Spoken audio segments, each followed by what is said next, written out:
Então, pessoal, a lavadora turbo capacidade 3 kg. Tá lavando uma carga de roupa de cama e banho. No nível alto. Na verdade, ela só tá lavando roupas de cama. Mas eu deixo ela aqui no dia a dia, cama e banho.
A macete eu vou utilizar o IP, aconchego,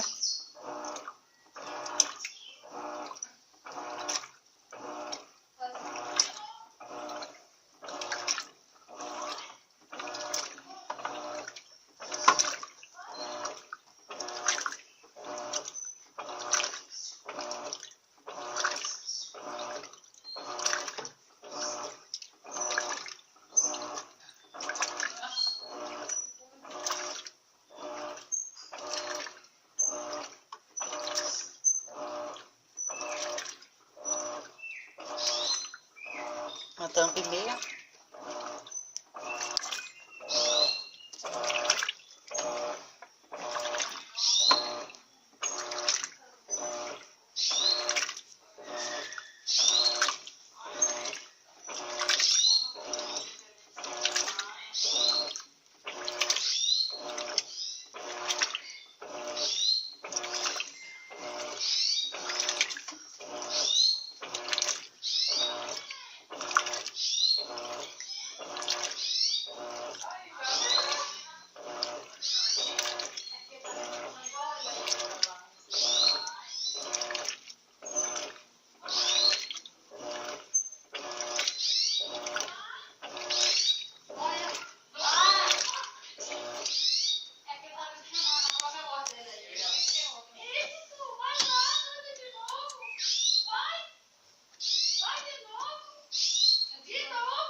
Então, pessoal, meu vídeo já vai atingir o máximo.